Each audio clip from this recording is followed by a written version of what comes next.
Welcome to the High School Financial Planning Program, Module 1. This is money management, and we're going to learn how to control your cash flow. You should have in front of you a booklet that has the same cover as what you see on the screen right now. That is what we're going to be using. There's some reading that you're going to be doing in there, as well as some activities that you're going to complete. You also should have a full sheet of paper up at the top that says Student Learning Plan, and then it says Lesson 1-1 Money Habits. You'll also be getting these for each lesson that you complete, and it just goes over the overview, what we're going to be learning through the lessons, the outcomes, what exactly you'll be able to do at the end, and then some tasks, as well as some extension activities that we will be using for the lessons. So, in this lesson, we're going to be talking about money habits. And habits, they can help you soar to success, or they can keep you panting on the treadmill with success always out of reach. And they're sneaky too. Because habits are automatic, they kick in before you can stop to think about how they're going to help you or hurt you in the long run.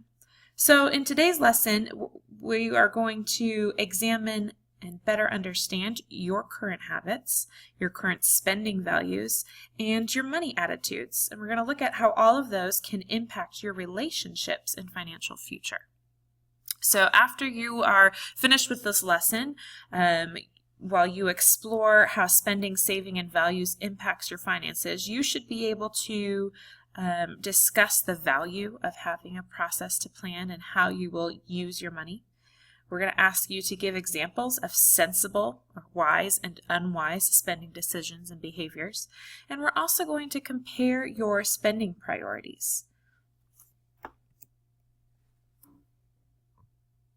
Spendster.org is a website that looks almost like a YouTube channel, and they have created a whole bunch of videos about people and their money habits. So what I would like for you to do is, in a couple seconds, I'm going to ask you to pause this video and go to Spendster.org and look up two videos. The first one is How I Used to Splurge. And the second video that I'd like for you to watch is Makeup That I Never Wear. Let me show you what those videos would look like if you were to look them up on Spendster.org.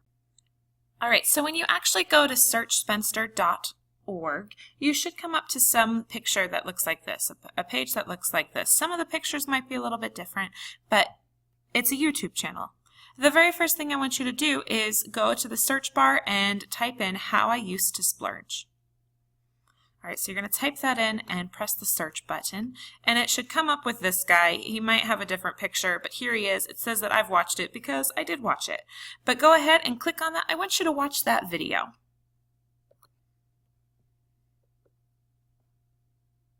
Go ahead and pause your computer if you haven't already, and go ahead and watch that video. Now that you've done watching that video, over to the side, there should be another video that says Makeup That I Never Wear. Right over here, Makeup That I Never Wear. It's coming up next, so if you didn't press the pause on the YouTube channel, this would have come up. So go ahead, click on that one, and I also want you to watch this lady and what she has spent her money on.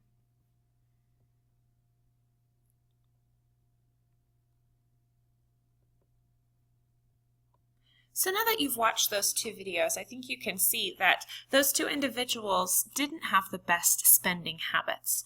I would like for you to go back and choose one of those videos. You can rewatch it if you need to, but I want you to look at these questions, and I would like for you to answer them on the back of the student learning plan. That's the whole page of piece of paper that you have.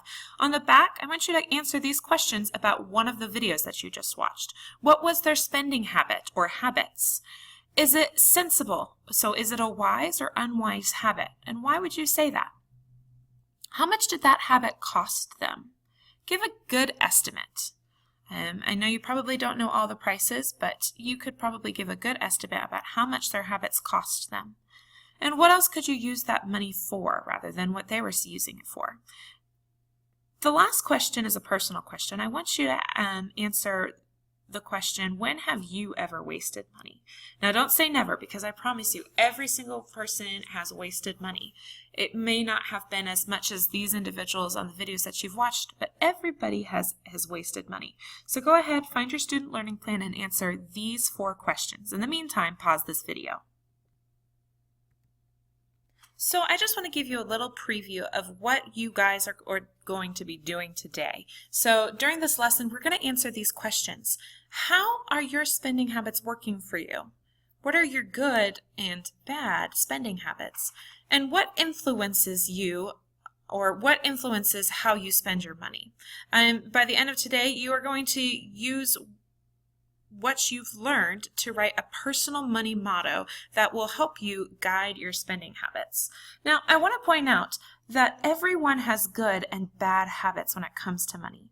Whether or not you have a small income or money that comes in or a lot of income, the habits can have the same positive or negative impact.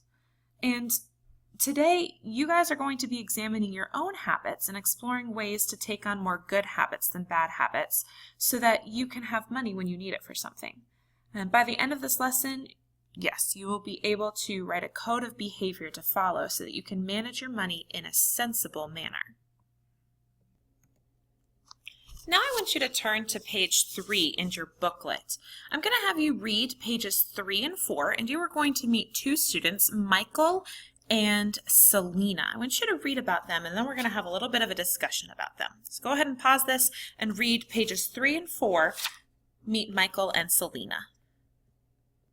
Now that you finished reading about Michael and Selena, here's a little recap about the 2 students. Michael is a senior. He lives at home. He has a part-time job right now, and he's actually responsible for his own expenses, and he's also using a lot of the money that he has to save for college. Compare Michael with Selena. She's a freshman, all right, so she already has a little less experience than Michael. She also lives at home. She has occasional jobs, but she gets her money from her parents. Michael and Selena are going to join us as we talk about money, money, money, and how to make the most of your dollars so you can avoid financial stress and get more of what you want out of life. You're lucky. I'm pretty sure that the adults in your life didn't have guides like this one back when they were in school. And they can probably tell you about some major money mistakes that they've made. I'm sure I can, and I'd love to forget those money mistakes. So if you can master the lessons here, you're going to get a good head start at being in charge of your money. And when you're in charge of your money, it also helps you get a head start on being in charge of your life. Go ahead and turn to page 5 in your booklet. There's an activity 1.1a. It says My Money Habits. So we've already talked about the fact that habits can help us soar to success, or they can keep us panting on the treadmill with success always out of reach. And these habits, they're sneaky because they're automatic. So they're something that we always do. We don't really have to think about them.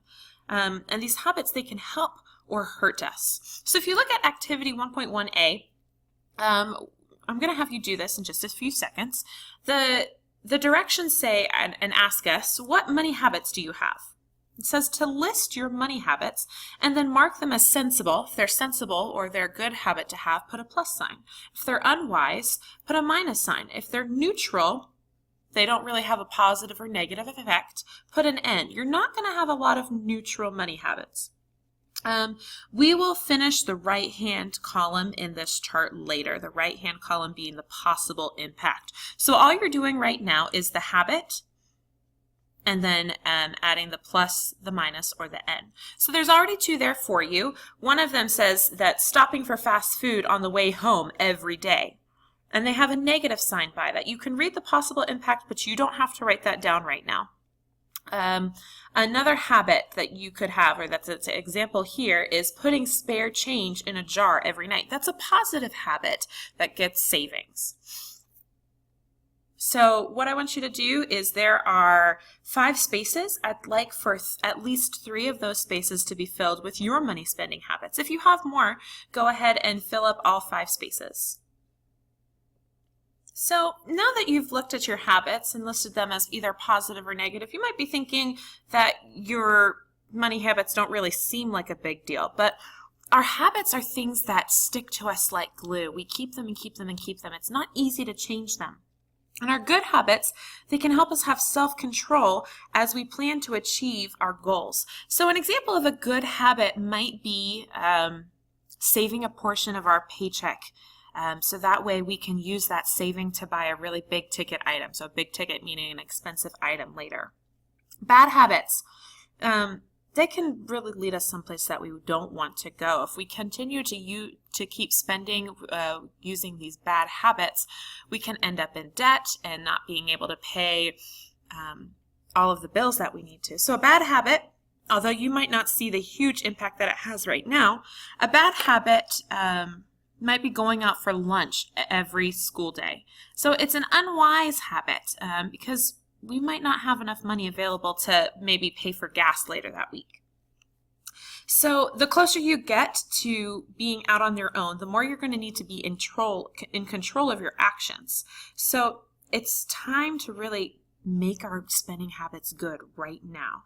And when you start working on your money habits and making positive money choices and spending choices, you're going to find that it's also a lot easier to afford the things that you really want today. Talking about habits, did you know that there's a commonly held belief that if you do something for 21 days, it will become a habit? So that's positive and negative habits here. If you can apply a sensible money management behavior, then that can become a habit for you in as little as 3 weeks. Go ahead and turn your booklet page over to page number 6, and I would like for you to read about Michael's and Selena's habits. There's positive and negative spending habits listed there for both of them. Go ahead and read those. So you've read about Michael and Selena's money habits and their spending habits. Do any of their habits sound familiar to you? I know I have a couple. I definitely give money to my church every week, and I pay bills as soon as I get them. But sometimes I will buy too much coffee. I'm a coffee lover. And I definitely shop for what I love and not necessarily for good priced items. So let's talk about the latte factor. Selena said that she buys iced coffees just about every single day after school. So if Selena spends $3 on iced coffee after school every day, how much is she spending in a week? So to figure that out, think that there's 5 school days in a week and she spends $3 per day. How much is she going to spend in a week? And how about in a school year? There are 180 days in a school year. So if you need a calculator, get a calculator out. Go ahead, pause this, and try and figure out how much she spends on coffee in a week and then how much she spends on coffee in a school year. Now that you've calculated, let's go ahead and check your answers. So Selena spends $15 on coffee a week. That's $3 a day for 5 days. 3 times 5 is 15. And about $540 in a school year. That's $3 a day for 180 days. So I want you to ask yourself, what else could she have done with that money? On the back of your student learning plan, the whole page, if you still have room, if not, then do it on a separate sheet of paper. I want you to write down some ideas of what else she could have done with that money. I would like for at least 3 ideas. Okay? And remember, it's not that spending money on iced coffees or fast food is necessarily bad. It's okay to have things that we enjoy in life. But the question is, could you enjoy certain things less frequently to afford other things you'd enjoy in your life even more? So go ahead, on the back of that piece of paper, write what else Selena could have done with that money. The last activity I'd like for you to do for this video is on page 7 of your student booklet. It's activity 1.1b, My Money Habits. So the directions ask you to go back to activity 1.1a and look at your money habits. Think about each habit and how it could affect you in the future. For each unwise habit you listed, write down a sensible habit to replace it. And you can write down those sensible habits right on page 7, right underneath activity 1.1b. So how might your current spending habits impact your future spending options? It's a good question. Once you're done writing this down, we're going to go to a new video. It'll be part 2 of lesson 1, and we're going to be solving a mystery together.